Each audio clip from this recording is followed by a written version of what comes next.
27वीं तरमीम के after shock जारी है, बल्कि अभी तो शुरू हुए हैं। अभी तो दूसरा दिन था वफाकी आईनी अदालत का। 28वीं तरमीम की भी बात हो रही है। ये सिर्फ फोकस शिफ्ट किया जा रहा है या इस्लामाबाद में आज बड़ी अहम मुलाकातें आपने की हैं?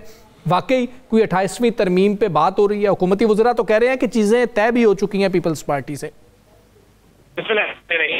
अस्सलाम वालेकुम या सय्यदी या रसूल अल्लाह, अस्सलाम वालेकुम या हबीबल्लाह, ताजदारे खत्मे नबूवत जिंदाबाद। देखिए, है कि 28वीं आईनी तरमीम आ रही है और ये 28वीं आईनी तरमीम ना सिर्फ आ रही है बल्कि इस 28वीं आईनी तरमीम के आने के बाद दो बड़ी सियासी कुर्बानियां भी होंगी। अच्छा, ये जो मैं लफ्ज कह रहा हूँ ये नोट कर लीजिएगा, लिख लीजिएगा आज की डेट में। दो बड़ी सियासी कुर्बानियां भी होंगी और दोनों सियासी कुर्बानियां हुकूमती इत्तेहाद के अंदर से होंगी, हुकूमती इत्तेहाद के बाहर से नहीं होंगी। और ये आपको नजर आ जाएगा कि बहुत से लोग कहेंगे जब भी ठहरे कुछ अर्सा वेट फला 30 नवंबर कितनी तेजी से ये सारी चीजें शुरू होगी, सारी चीजें तेजी से ये इस पर अमल दरामद होना शुरू होगा। और अब जो हालात है वो किस तरह बदलेंगे, हालात किस बदलेगा, एक हुकूमती उसने कहा कि जनाब आज अब तो हम ये सोचते हैं कि आगे आने वाले दिनों में पीपल्स पार्टी हमसे क्या करेगी और हमने अभी से ये फाइनल कहा है क्या करें। आपको रिकॉर्ड बात बता रहा हूँ और उन्होंने कहा कि बहुत सी गुफ्तगू आपको आने वाले नजर आती मुख्तलिफ गुजरा की तरफ से जो समझ ले कि हमें हदायत भी है और हमें इशारा भी। एक ये 28वीं तरमीम से पहले शुरू होगा। दूसरी बात आप ध्यान में रखें कि आज सबसे ज्यादा जो चीज डिस्कस हो रही है वो हो रहे हैं। अब पंजाब में 4 सूबों की बात शुरू हो गई, लाहौर, फैसलाबाद, मुल्तान और पोटोहार पिंडी, ये पंजाब के अंदर है। अब पंजाब के अंदर मुस्लिम लीग नून किसी सूरत में भी 4 सूबे नहीं चाहती। पीपल्स पार्टी जो है वो 2 सूबे भी नहीं चाहती। बलोचिस्तान के अंदर 3 सूबे बनने हैं, इसी तरह केपीके के अंदर 3 सूबे बनने हैं। ये बातें शुरू हो गई हैं और इन बातों के बाद बाकायदा जब ये चीजें शुरू होती हैं तो आज एक सेनेटर थे पाकिस्तान पीपल्स पार्टी के, मैंने उनसे पूछा क्या इसमें कोई हकीकत है?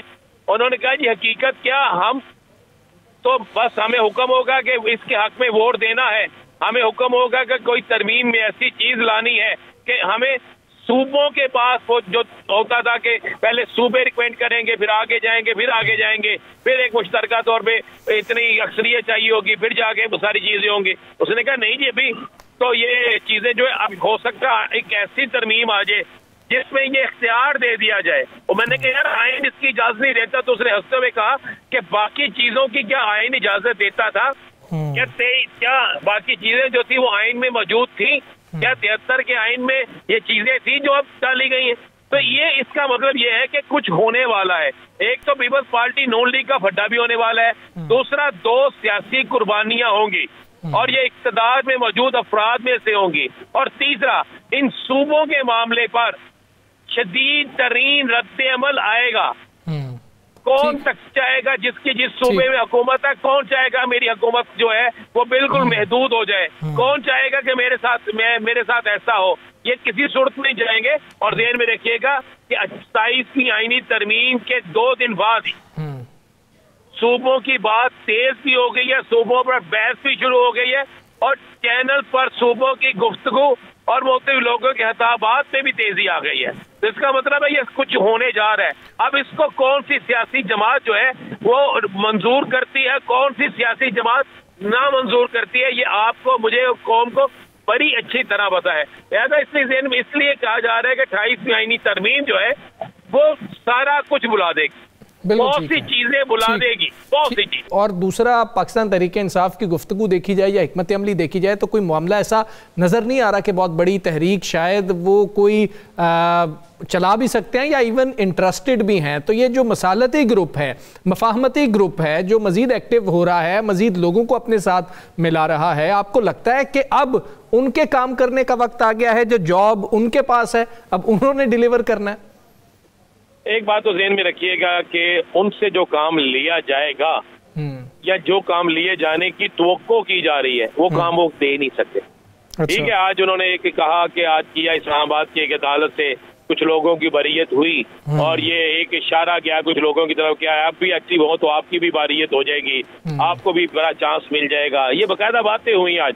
लेकिन आप ध्यान में रखिएगा वो जो करने जा रहे हैं, वो जो कह रहे हैं कि वो अगर वो ये साथ ये भी कह रहे हैं कि नहीं जी हम बानी तहरीक इंसाफ जो है वो हमारे लीडर हैं, सारा कुछ वो है, तो फिर किस तरह हो सकता है कि बानी तहरीक इंसाफ जो बात कहें ये उस पर अमल ना करें।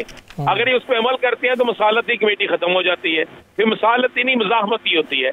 और अगर ये उस पर अमल नहीं करते तो फिर इनकी हैसियत खत्म हो जाएगी, इनको अवाम भी नहीं मानेगी। और माइनस का जो फार्मूला, असल फार्मूला माइनस का है, जिस पर एक और कोशिश हो रही है, तो ये कोशिश इसलिए कामयाब नहीं हो सकती कि आपने ये कोशिशें इनसे तगड़े लोगों को भी, पॉलिटिकल लोगों को भी करते देखा है और अवाम का रिएक्शन भी देखा है कि अवाम का क्या रिएक्शन है। और आपका जो एक सवाल है ना, जो हम भी करते हैं कि क्या तहरीक शुरू होगी जी, बिल्कुल तहरीक शुरू होगी। ये मेरी बात, मेरा जाती ख्याल है और मेरी इंफॉर्मेशन भी है, तहरीक जरूर शुरू होगी। लेकिन तहरीक शुरू इस दफा ये इस तरह नहीं करेंगे कि मुंह उठा के चल पड़े और बिल्कुल आए और आके वापस चले गए। ये इस दफा इंतजार कर रहे हैं कि हुकूमत के अंदर से कौन टूटता। नहीं टूटेगा कोई बात नहीं, मौलाना साहब क्या फैसला करते हैं, फिर उसके बाद ये देख रहे हैं कि आहिस्ता आहिस्ता गेम बनती क्या है। ये बहुत से विंग्स को इकट्ठा करेंगे, बहुत से लोगों को इकट्ठा करेंगे, तो उसके बाद ये निकलेंगे। ये कोई लंबा चौड़ा नहीं होगा, ये नहीं होगा कि 6 माह बाद, 7 माह बाद, 4 माह बाद।